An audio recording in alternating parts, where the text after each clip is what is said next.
విజయనగరం ఓటర్ల జాబితా ప్రత్యేక సమగ్ర సవరణ కార్యక్రమంలో భాగంగా అర్హత కలిగిన ఏ ఒక్కరి ఓటును తొలగించే ప్రసక్తే లేదని జిల్లా ఎన్నికల అధికారి కలెక్టర్ ఎస్ రామసుందర్ రెడ్డి స్పష్టం చేశారు. అత్యంత ఖచ్చితమైన ఓటర్ల జాబితాను రూపొందించడం, అర్హులందరికీ ఓటు హక్కు కల్పించడమే ఈ ప్రత్యేక సవరణ ఉద్దేశమని ఆయన పేర్కొన్నారు. ఓటర్ల జాబితా ప్రత్యేక సమగ్ర సవరణ ఎస్ఐఆర్ ప్రక్రియను జిల్లాలో పక్కాగా పారదర్శకంగా నిర్వహించేందుకు జిల్లా యంత్రాంగం సన్నద్ధం కావాలని ఆయన పిలుపునిచ్చారు. ఈ ప్రక్రియపై బుధవారం కలెక్టరేట్ సమావేశ మందిరంలో రిటర్నింగ్ అధికారులు, ఈఆర్ఓలతో జిల్లా కలెక్టర్ ఒక కీలక సమీక్ష సమావేశాన్ని నిర్వహించారు. సర్లో భాగంగా చేపట్టాల్సిన విధులు, నిబంధనలను పవర్ పాయింట్ ద్వారా కలెక్టర్ వివరించారు. ఈ సందర్భంగా జిల్లా ఎన్నికల అధికారులకు దిశానిర్దేశం చేశారు. కలెక్టర్ రామసుందర్ రెడ్డి మాట్లాడుతూ కేంద్ర ఎన్నికల సంఘం ఈసీఐ ఆదేశాల ప్రకారం జూలై 1, 2026 అర్హత తేదీగా ఓటర్ల జాబితా సవరణ కార్యక్రమం జూన్ 15 నుండి ప్రారంభం కానుందని తెలిపారు. 2001 రూల్స్ కి 2025 జరిగింది మన రివిజన్. 25 రూల్స్ కి మనకు లింక్ చేస్తాం. ఓకే, సో ఇతను ఏ కుటుంబానికి చెందినవాడు అనేది లింక్ ఉంటుంది. సో రెండో కేసు అర్థమైంది. వెరిఫికేషన్ డాక్యుమెంట్స్ ఉన్నాయి కదా, ఎలక్షన్స్ లో చేసాం కదా మనం verification documents for local. So ఈ డాక్యుమెంట్స్ ఏ రోజు వెరిఫై చేసుకోవాలి మనము అతను ఇంక్లూడ్ చేయొచ్చు, తొలగించబడడు. And all eligible voters include అవుతారు ఇంకా. ఓకే, ఫిల్ చేసి మనకి ఇవ్వాలి.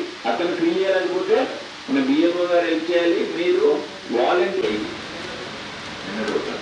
నిన్నటి ఏం చేశారు కదా అంతవరకు కూడా. ఓకే, సో అంతవరకు ఉన్న more than 1200 voters, exercises of rationalisation polling station for setting up of new polling stations.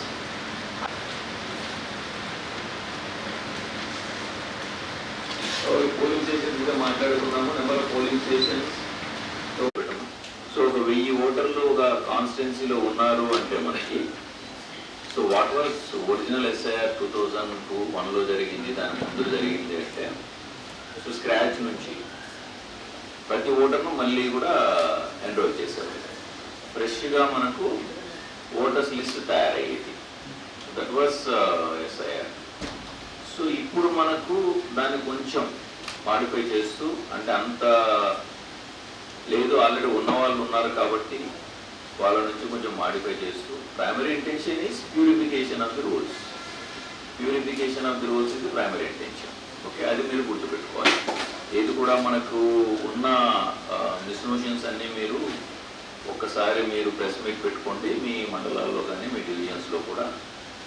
Tell to the press that ఎవరి ఎలిజిబుల్ పర్సన్ ఓటు కూడా తొలగించబడదు without giving the proper notice. So మనం ఎవరిది eligible ఓటర్ను తొలగించము, ineligible ఓటర్లు ఉన్న వాళ్ళని కూడా తొలగించము without giving proper notice. So వాళ్ళు ఉన్నారు ఇక్కడ, సో వాళ్ళు లేరని మనం వాళ్ళని చెప్తానే తొలగించేదేం లేదు. మనం అతనికి నోటీస్ ఇస్తాము, అవకాశం ఇస్తాము. ఈఆర్ఓ గారు అది చేసిన తర్వాత అతనికి 2 లెవెల్స్ ఆఫ్ అప్పీల్ కూడా ఇచ్చారు. ఒకటి డిఈఓ డిస్ట్రిక్ట్ కలెక్టర్, రెండోది సిఇఓ గారు. ఓకే, 2 లెవెల్స్ ఆఫ్ అప్పీల్ కూడా ఇచ్చారు. సో దీని important message what you need to take. Special intensive revision అంటే దాన్ని ఏదో భయాలు అవేమక్కర్లేదు. సో రూల్ రివిజన్ అంతే. ఈ రూల్ రివిజన్లో ఏ ఎలిజిబుల్ ఓటర్ను కూడా తొలగించము. లేదు, ఒక ఇన్ఎలిజిబుల్ ఓటర్ ఉన్నారు ఓటర్స్ లిస్ట్లో అన్నప్పుడు కూడా అతన్ని కూడా తొలగించడానికి క్లియర్గా ప్రొసీజర్ అయితే ఫాలో అవుతాము. తొలగించే ప్రొసీజర్ అయితే మనం ఫాలో అవుతాము. విల్ ఇష్యూ నోటీస్, అతనికి నోటీస్ ఇస్తాము.